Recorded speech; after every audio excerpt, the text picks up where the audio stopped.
Hello and welcome to the Gooner Talk, back again with you guys for another show, for another episode of our Let's Talk Arsenal series, where me and a guest talk about the situation of Arsenal and pretty much provide you with a free therapy session to get yourself through these tough times. Today I'm joined by the one, the only Arseblog. How you doing, mate? Are you well? I'm fine, thanks, Tom. How are you?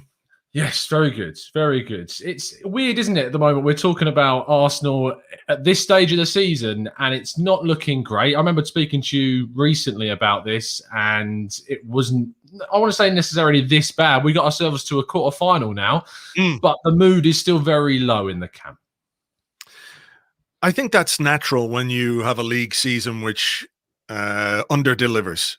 And I don't know that anybody's expectations were so high that they thought Arsenal were going to cruise into the top four or, challenge for the title or anything ludicrous like that. But I do think there was a reasonable expectation that we wouldn't lose 12 games in the league. And, that period in November, December has really hurt our season. Domestically, it's not impossible that we could finish in the European positions. But you think about some of those games that we lost where even 3 or 4 more points right now would have us at least with something still within our grasp in Premier League terms. And when you think about where we might finish now, we need something of a miracle. We need to finish as strongly as we can finish, and for everybody else to drop points all over the place. And even then, it might not be enough. So, that's why I think the mood is bad. And I think the mood also is bad because of the kind of football that we played for a large part of the season. There was not much to like about it, so there's a lot going on at the moment, obviously, but I think a lot of the way people feel is because of what came before. What came before, obviously, has been something that's been under discussion around maybe taking it for granted, maybe looking at it and saying that, wow, like we used to be in the Champions League every single season and now not being in there. Despite, do you remember when we were and people would say, oh, what's the point in being in the Champions League? We can't win it. Those were the days. I miss those days. I long for the days that we can take these things for granted. But do you think that there is an element maybe of this season being, I hope it's a turning point, but I used an analogy basically looking at this season as a bit of a graph in terms of the Arsenal kind of timeline, that we've been on a bit of a downward slope on that graph. And I don't expect it to be a V shape where it just instantly turns straight back up, but more of a curve where gradually we see an improvement. And have you seen enough this season to make you feel that we could be on the route under this coach to start that upward turn? It's a tough one. There are things that I see people all the time talk about, like, well, if this was Unai Emery, what would we be thinking? And that's okay.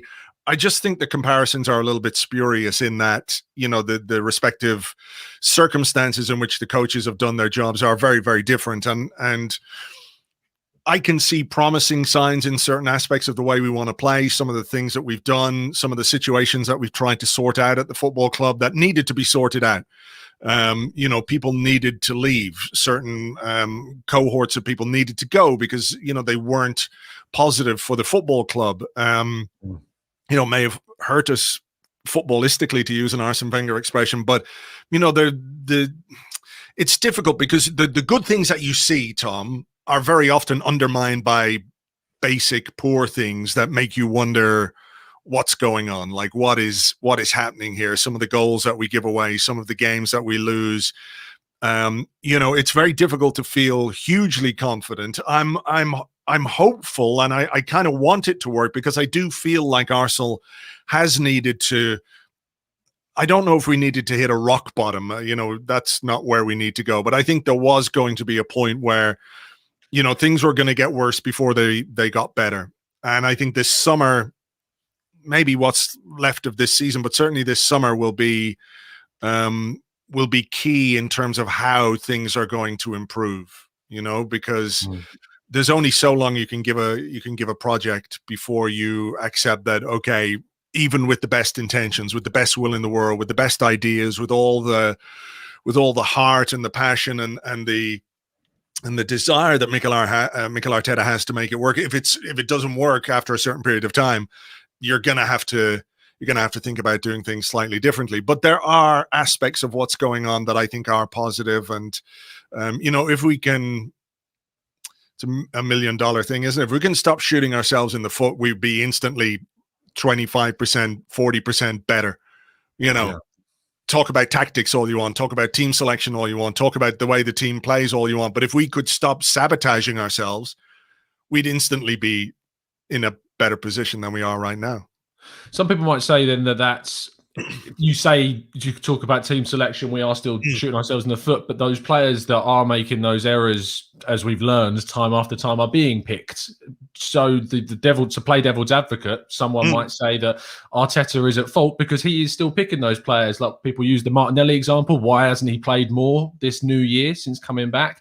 And he's played players like Aubameyang he played Aubameyang against Liverpool despite being really poor against West Ham away from home. These types of things. Do you think that there's an element that Arteta needs to take that blame for selecting players that have a fault in them?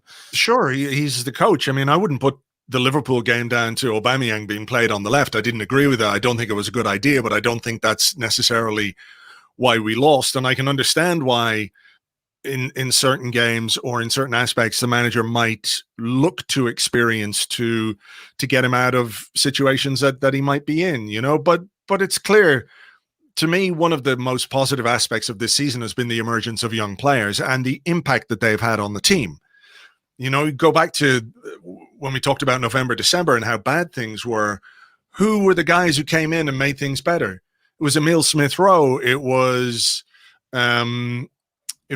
Gabriel Martinelli coming in on the left-hand side. It was Bukayo Saka playing from the right-hand side. So it is, it's the young guys supplemented by Martin Odegaard, for example. These are very young. Yeah, he's still only 22, So Kieran Tierney's still, 23, 24, relatively young guys. If there's real optimism, it's in what they can do. And it's a balancing act. I wrote about that this week. There is a balancing act when it comes to picking young players over experienced players. You do need the right blend. There's no question about it. You can go back to Project Youth and you think about what a couple of those Arsene Wenger teams might have done had they had just one or two more experienced players in key positions. I think we'd have been talking about another title or two along the way, At the same time, though, when you're thinking about the balance of your team, I think you have to think about the balance of talent rather than the balance of age, and if these guys have come in and done the business, then I think they deserve to play and they're the future, really. So if you're going to build your project on something, it's got to be on these young guys.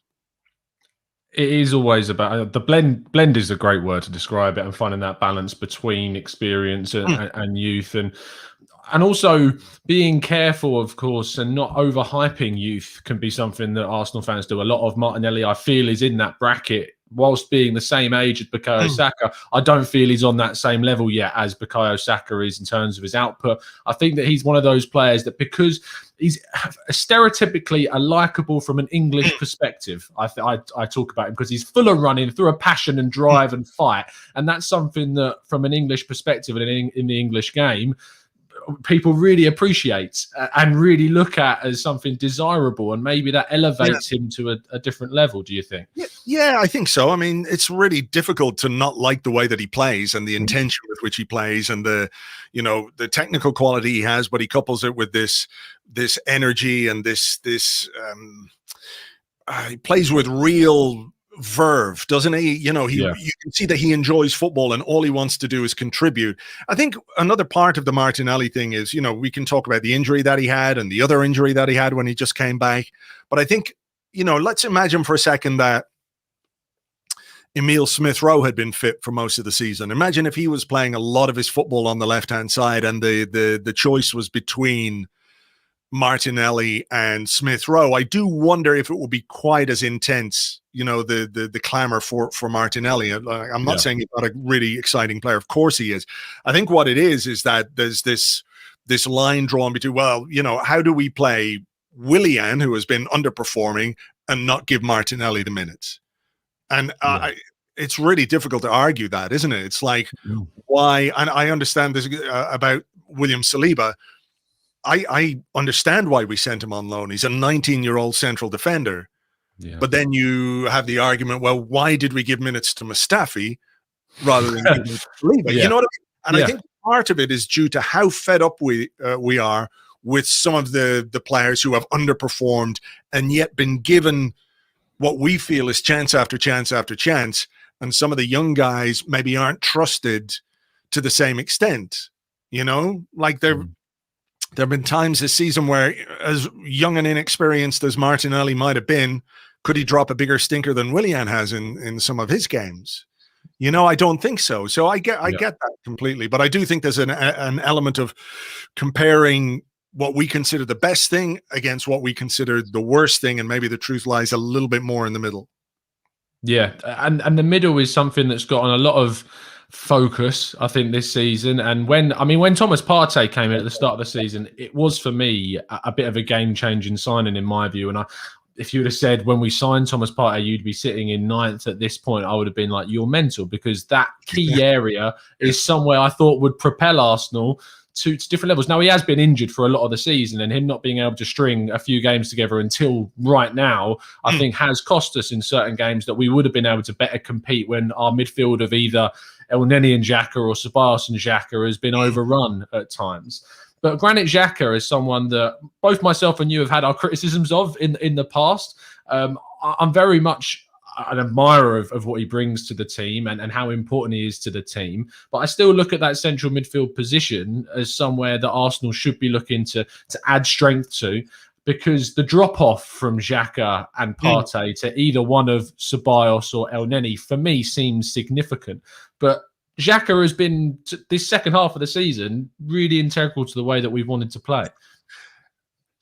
I think if you take that Burnley howler out of the equation, what he did against the other Burnley howler when he got sent off, not many people will be complaining about Granit Xhaka, and I get it. You know, he's been here for a good few years, and he's had these moments, and they're really frustrating when they happen, because ultimately, I think what frustrates people most about, you know, that incident at Burnley where he kicked it in off Chris Wood, was it?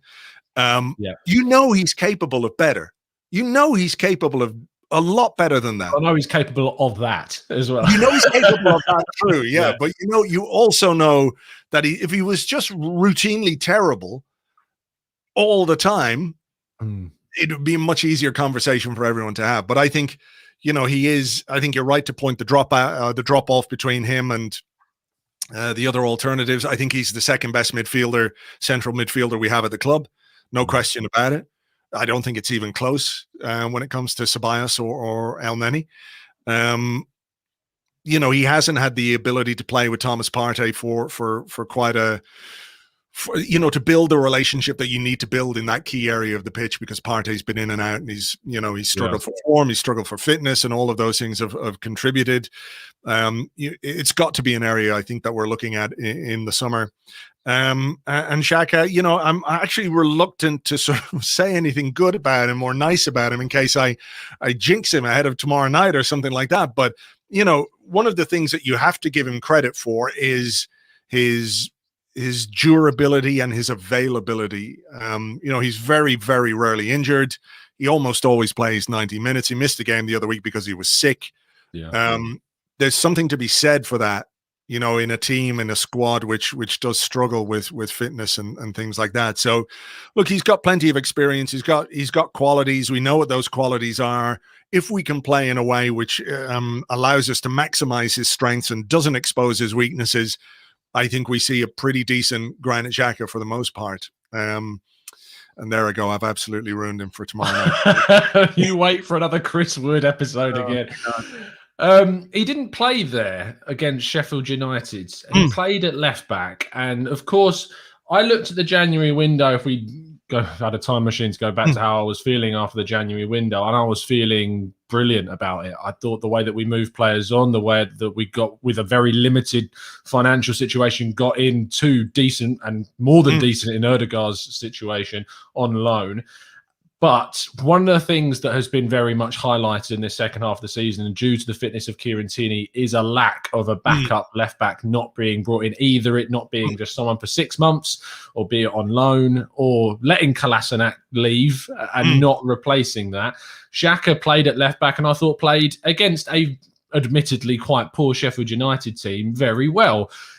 tomorrow, as we described on the thumbnail, as Judgment Day. Are you, with the knowledge also of the drop-off in midfield, as we've talked about there, without him there, are you wanting to see him maintain that left-back slot, or are you more in favour of seeing one of the more unorthodox right-sided fullbacks take up that position, or maybe even a Bukayo Saka move into that role? Yeah, my preference would be for Bukayo Saka to play there, but I think it depends entirely on having Martin Odegaard and Emile Smith-Rowe available to us. You know, if those two guys can play on the left and as the central attacking midfielder, I think the best option we have in the squad at left back is Bukayo Saka. As we saw the other day against Sheffield United, the fact that we needed Saka to be in that sort of 10 role meant that he had to think of something different for left back. Personally, I think in a game that we need to control, I would rather have Xhaka in midfield than at left back tomorrow. And if that means Cedric at left back, I don't think it's great, but I would prefer to have him there and Xhaka in midfield, and Xhaka in midfield and either El Neni or Ceballos, or Xhaka at left back and El Neni or Ceballos in midfield, I think. So it really depends on the availability of some of the players that we're waiting on. It looks like Odegaard and Aubameyang are being assessed ahead of tomorrow. So, you know, the team selection, I think, will revolve quite heavily around their availability or lack of. But, you know, I thought Xhaka did pretty well at left back. He's done okay there before. I think he played there against Crystal Palace one time. Maybe he conceded a penalty, so I could be wrong. Against Zaha, to be fair. Yeah, well, Zaha does to Xhaka. Yeah, I just think for a game against the team that's bottom of the table, when you can put in place a system, when, you know, they put Ceballos on that left-hand side and Martinelli was ahead of them, so it was kind of secure on that left-hand side. This is a game we have to go and score in. At least one goal we have to score tomorrow night. So I think having the control of Xhaka in midfield is more important to me than what's the percentage difference between Xhaka at left back and Cedric at left back in terms of overall quality? Is it anything? Is it minimal? Does it really matter in the grand scheme of things? So I don't know. It's tricky, isn't it? Because it's about, we don't really know what Slavia is going to turn up, because I thought Slavia were fairly poor last Thursday and we managed to dominate the game and create a significant amount of chances that we should have taken. And in comparison to the Slavia Prague that I've seen take on Leicester and take on Rangers and beat comfortably and not lose a game since December in the Czech League, which I know is very different, but still to do that is what they do. If they turn up similar to how they did on Thursday, then having that kind of defensive solidity for me takes a secondary to how good we need to be in the forward line, because we need to score. We need to score minimum of 2 to get really to go. I know we can win 1-0 and go through, but in my mind, you need to score probably at least 2 at their place to have a chance of going through. And it's more about outscoring them on Thursday for me than it is about being defensively solid, because it was about being defensively solid on Thursday. Going into that game 1-0 would have been a brilliant setup, because you've not conceded that away goal. You don't have that same pressure. So it then kind of comes down to how we approach it from an attacking perspective. You talked there about ifs and buts about Emile Smith-Rowe and Ødegaard. Ødegaard is a big maybe. Smith-Rowe is seemingly fit. Yeah. Pepe, I thought, had a really good game against Sheffield United and played well there, but again, a lower opposition, but has turned up in other big games. I thought despite not scoring against, say, Man United at home, he had a good game there too and worked back quite well. So how do you approach, and how would you hope that Arteta will approach the forward line and how we're going to aim to outscore this Slavia team? Well, the lesson was there in the first leg. In the last, we huffed and puffed for 70-odd minutes. I know we had a couple of chances that we missed, and, Lacazette's big miss and Saka's big miss in the first half. You can point to those, but I think the lesson was there. That was the big disappointment for me about the first leg. Well, the big disappointment was conceding that 94th minute goal. But the fact that we didn't change it earlier when it was obviously not working, and then when we did change it, it was blindingly obvious that this is something we should have done 20 minutes beforehand. Bringing Aubameyang on, bringing Pepe on, having runners, making Slavia Prague worry about what we had to go in behind. and we got the goal from it. Pepe's goal was absolutely brilliant. What an amazing finish that was at full pace from Pepe, you know. So you know, I hope that's the way that we approach this. We can't go into this being cautious, really. I mean, look, you're not going to go full tilt, hell for leather for 90 minutes straight from the start, but think about where our strengths lie as a team. We got a clean sheet against Sheffield United. It was our first clean sheet for, 13 or 14 games? Yeah. That tells you that this is not a team which is strong or as strong as it should be defensively. But we scored 3 goals against Sheffield United. We have Pepe on the pitch. We have Martinelli on the pitch. We have, you know, Lacazette, who made up for his bad night against Slavia Prague with 2 goals. You've got Aubameyang. You've got Smith-Rowe. You might have Odegaard. You've got Balogun now, maybe. Who knows if he might be involved in the new contract. You know, dare I say it, you've even got Willian, who is at least nominally an attacking player. You know, there are so many options for Mikel Arteta to cause Slavia problems with his attacking lineup.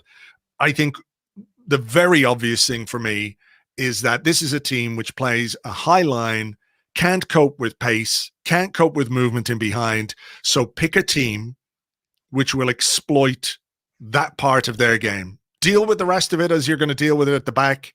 You know, it's a team which is dangerous, which has knocked out Leicester, as we know, but they're not, you know, this is not up there with the greatest attacking teams we'll have faced this season, you know. So I think the solution to me is to really make Slavia play on the back foot from the start. And that means using players who can run, players who can run, who have pace.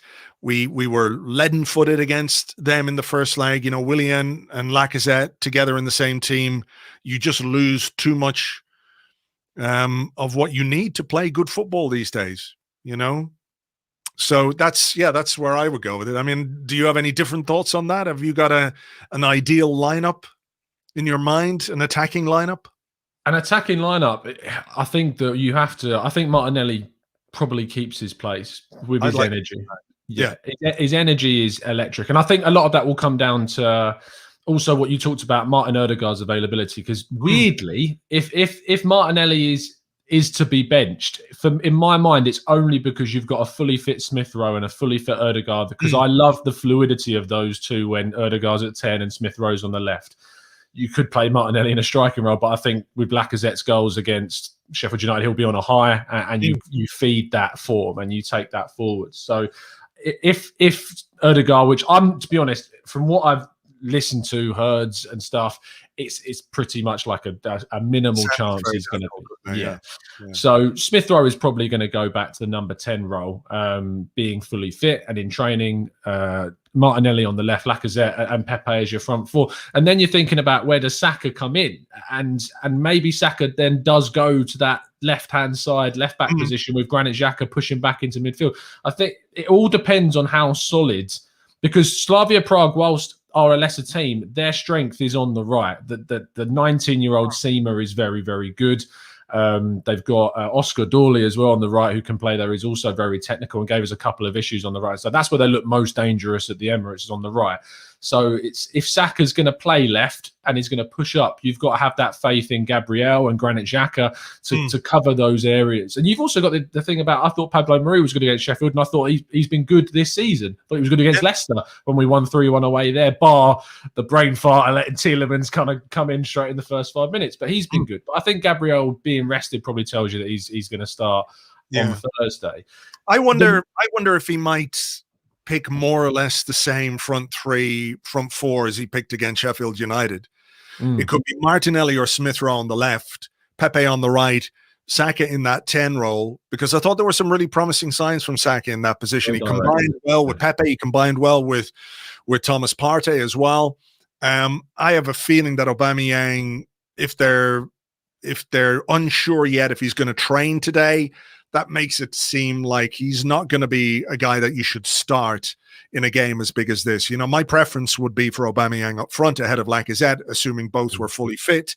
But it seems like Aubameyang is not fully fit. So, you know, do you ask him to run for 60 minutes and see what you can get out of him, or do you keep him on the bench and bring him on and ask him to run like hell for 30 minutes? If that's all he's got in his legs after being sick, that's probably the best way to go with that. So I have a feeling that the only change might be Smith-Rowe in for Martinelli, and then everything else the same with Xhaka, Pepe, and Lacazette. But if it was Martinelli and Smith-Rowe was on the bench, or Smith-Rowe, I've got no real issue with that. But because you're actually, not that you're spoiled for choice, but with Martinelli, you've got a runner. Smith-Rowe, you've got a runner on that left-hand side. He's a guy who can burst. I know it's not something that people necessarily associate with him, but he's got a real turn of pace and can get in behind the fullback. You've got Pepe on the other side, so I think the options are there for Arteta to have a real positive go at Slavia Prague. The thing about Smith-Rowe, he's deceivingly quick, and I think sometimes a lot of people kind of associate number 10s with not being too fast. They're more kind of elegant, work between the spaces and find the passes rather than sprinting in behind. And you don't typically find those really pacey number 10s. Bruno Fernandes, for instance, you don't see him with a burst of pace. You see him feeding those forward lines. So Smith-Rowe can play that left position really well. I think I like it with Vertigo a lot. And were we to sign, say, the Norwegian permanently in the summer, I think it's something maybe you can take forwards with Martinelli maybe being given more opportunities in a central role. But then the most interesting position on the pitch at the moment is right back as well, because Bellerin played against Slavia Prague on Thursday. Chambers I don't believe he was available through some knock. He then came back for Sheffield United and has looked defensively really good in the games that he's played. But that's not really what we need on Thursday. We don't need... Obviously, we want defensive stability always, but you want a player that can really drive at the opposition. And whilst Bellerin has been questionable defensively, you'd think that he would be able to offer us maybe more going forwards than Chambers. And then you got the option of Cedric, depending on if he's played at left back or not. So how are you wanting maybe Arteta to tackle that right back position? I think it will be Bellerin. I think it'll be Hector. He's played in most of the European games, and I do wonder if, the decision to rest him and leave him out of the team a little bit of late is, because he has played a lot this season, but also because he wants to keep him fresh for these European games. I think they suit him. I suppose the one little doubt I might have is that sometimes Bellerin and Pepe don't quite seem to link up as well as they should. But again, it could depend on what kind of a game plan we put in place. I think it'll be Bellerin, to be honest. I don't think it's true that Bellerin and Pepe never play well together. I just think we've seen a few examples this season of when they haven't. Think about the FA Cup final, for example, and they were perfectly fine together that day when we won the Cup. So, it's not as if they can't play together. So I think it will be Bellerin there. Chambers, I see as someone who can do a decent job in the games, against teams like Sheffield United. And he was in the team against West Ham, for example, for a very specific reason. It was because West Ham are good in the air. And I didn't expect him to do what he did in the West Ham game when we went 3-0 down. I was thinking, oh God, we've got the wrong fullback on the pitch all of a sudden. But, Chambers, when he gets into that area of the pitch, his delivery is good. I think his instincts in the final third are quite good for a defender. So it wouldn't surprise me hugely if he played, but I think it'll be Hector. I think weirdly we talked about how if you take away the Burnley mistakes from Granit Xhaka, he's been one of our best players this season. One of the other players who's not available is David Luiz. Holding coming into that position is what we expect to happen on Thursday. Weirdly, we've always kind of talked about, and I know that I've agreed with you and listening to you with James on the Arscast talking about David Luiz, saying that I agree with you that I think it's the right time to move on from him and not offer that extension because we need to look at progressing. But he has made it incredibly difficult to have that opinion this season because he has, for me, been quite good. And take away the Wolves incident, like we say, take away the Burnley incident for Xhaka, I think he's been arguably our best defender. So what are your thoughts around him going into that end of contract period? I think you're right. I think he has been our best central defender this season. I think the Wolves thing was, he was really unlucky there. Yeah, it was. It was really, really unlucky. I think there's something to be said for the fact that he's our best central defender. Like, as a footballer, he's a lovely footballer. You know what I mean? Yeah. He really is. You know, his passing range is excellent. There are a lot of things to like about David Luiz. A lot of things. You know, he seems to be a great guy on the training ground. The young players really look up to him. You know, he is a good passer. I think his defending is braver than people will give him credit for at times. He'll stick his head in places that, you know, I'm not saying others won't, but I've been impressed at times this season with how well he has defended. I do think it's a similar kind of situation to the Granit Xhaka one, in that for a long time, Granit Xhaka was our best central midfield player, and everybody said, we have to upgrade. We need an upgrade. And we got one in Thomas Partey. Yeah. I think the situation with Luiz is a little bit different because he's coming towards the end of his career. He's certainly in the September of his career, you would say. You know, he's going to be 34 pretty soon, if he's not already. And I do think that it's a position we have to think about very carefully going into next season. How long do you hang on to the guy who gives you experience and leadership and all that kind of stuff without it impacting your ability to, to sort of grow and develop as a team? It's a really interesting one for Arteta and Edu to sort out, you know, because I like Holding, but I don't think he's anything more than solid backup, decent backup player. I think he's a good backup centre half. I don't think he's the guy who should be starting 38 league games for Arsenal if we want to be a team that is challenging for top 4 again. You know, I you know, and that's not to disrespect him. I think he's a really solid, honest pro who gives his best.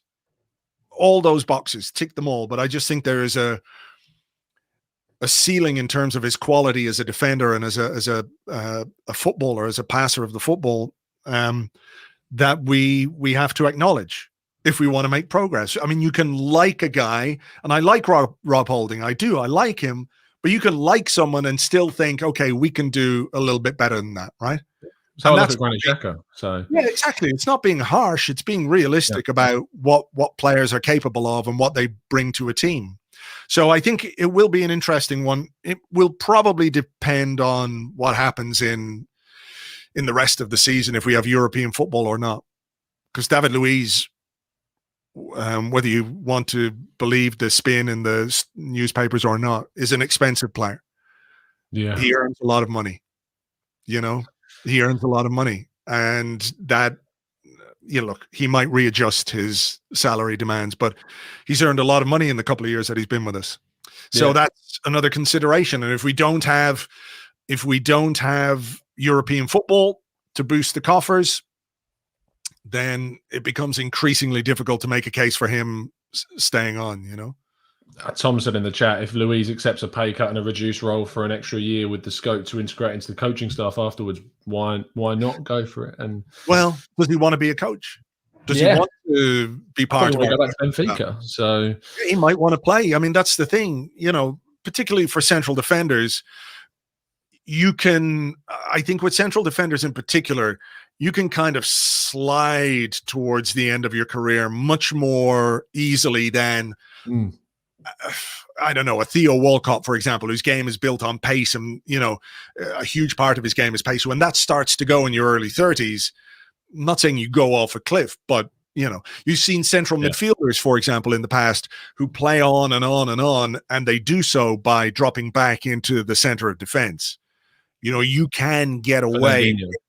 Yeah, you can get away with slower legs in the center of defense, but you may also have to go down a league or move sideways into a slightly less pacey league. I think of Lauren Koscielny, even, you know, who's gone back to Liga.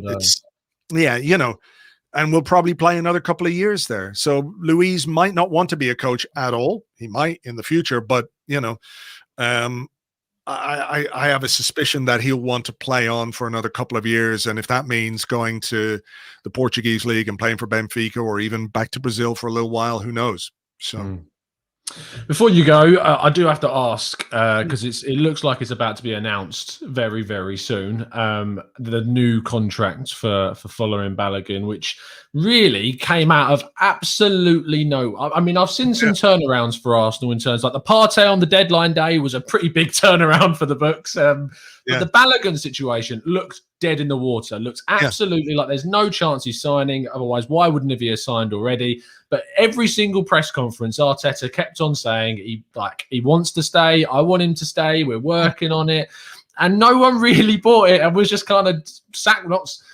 succumbed, I suppose, to the idea of him leaving. So, what are your thoughts around the Balogun situation, and what kind of effect do you think that might have on Arsenal's striking summer plans? It's a really good question. It depends what the plan is for Balogun for next season. Like, is he at 19? Is he ready to just come in and play Premier League football for Arsenal? Maybe he is. I don't know. I mean, he's looked good at under 23 level, but he's also had games where, that have passed him by at that level. And 19 is still very young, and he doesn't have a great deal of first team experience. So my suspicion is that they've explained to him that there is a pathway to first team football at Arsenal, because Lacazette is 30 plus and should go this summer if we're a smart club and we don't make the same mistake and let a player who could generate us some money leave for free, like we've done with Welbeck and Wilshere and Ramsey and all of those examples that we can point to.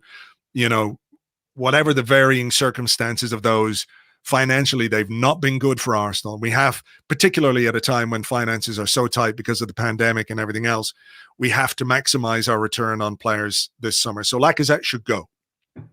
Aubameyang is 31, heading towards 32. I don't think he's done yet or finished yet or anything like it, but, he is heading towards the end of his career. And there's a gap. There's a gap at Arsenal. I think we might fill the gap with a signing during the summer, but, it's a position that we need to rejuvenate. And I suspect they've explained to him there's a pathway. It may involve a loan next season to get him some regular playing time. Come back, stake your claim at Arsenal. Maybe he goes into the first team squad for next season too. It might have to be that, given what we have available to us to spend in the market. We might have other positions that we need to prioritize when it comes to spending money. So he might go into the thing, but I'm happy. I think he's the little bits I've seen of him at Premier League or at first team level have been impressive. A few minutes in the Europa League this season. He's very highly rated. He's obviously got a lot of talent. There are loads and loads and loads of young strikers at Arsenal, from Jay Simpson to Jay Emmanuel Thomas to Benicofobé, Akpom, all of these guys who were Arturo Lupoli, guys who were doing it at youth level, and we all thought, wow, this kid is going to be the next big striker for Arsenal. I think we underestimate sometimes how big the step up is. It's huge. And I hope Balogun can do it. And I'm delighted that he's staying, because I think we should at least give our best young talent the chance to make the breakthrough here. So all in all, very positive, following up from the January window when we did the Martin Odegaard thing. Maybe there are powers of persuasion that Edu and Mikel Arteta have that we don't give them credit for in some way. So if it's a sign about what we might be able to do with young players and create an environment in which young players say, yes, I want to be here. I want to spend time here and commit to this football club, because, Smith-Rowe needs to sign a new contract. We've tied Xhaka down. We want Odegaard to stay. Tierney should get a new contract. Put in place these building blocks, and Balogun hopefully will be one of those. So yeah, it's really good, really positive. And we'll see if he's going to be involved between now and the end of the season, because, there could be games in the Premier League, if we make progress in Europe, where, we're going to have to make decisions about who we play, and we're going to have to probably play weak teams, if you like, in the Premier League to keep players fresh for Europe. So he could feature. Yeah, and with the extended bench as well, that's up to 9, and Nketiah got minutes against Sheffield United. You'd think if we're extending Balogun, and Nketiah's got a year left on his deal, and he's probably one of the casualties maybe of the summer window, that you would put Balogun in to get a chance. And it's like Aziz, I was disappointed, to be fair, 3-0 up against Sheffield United, not to see Aziz get a few minutes. But it's the way it works. Anyway, thank you ever so much, Andrew, for coming on. There's a lot of love for you in the chat box today as well. And we really appreciate you taking the time. Hello to everyone in the chat box. Thanks for watching, guys. But tell people where they can find you and what stuff you're going to be up to over the next and towards the end of the season. Usual place, arseblog.com. We'll be doing all our bits and bobs on the podcast and on our Patreon, preview podcasts and all of that kind of stuff. And hopefully, as we get towards the end of the season, we'll be doing some Europa League final preview podcasts, and then obviously Europa League final celebration podcasts as well, which I'm sure you will be doing as well. So we'll keep our fingers crossed. A lot rides on this tournament and this competition. So let's hope, one step at a time. Let's do Slavia Prague tomorrow night and then see where we are. Yeah, I'm still absolutely petrified about tomorrow, but we'll move swiftly on to... Oh, God. Yeah, dreading it. We'll see how it goes. Fingers crossed. Right. And hopefully we get a win tomorrow, a significant one too. It's been an absolute pleasure, Andrew, as always, as it is for you guys listening in the chat box. Thank you so much for tuning in. If you have enjoyed the show, please drop a like on the video, subscribe to the channel if you're new around here, and share it with your friends to let them know where they can find it too. And you can find Andrew at Arseblog on Twitter. And of course, all his podcasts are on all the usual platforms too. We'll see you again very, very soon. And as always, up the Arsenal.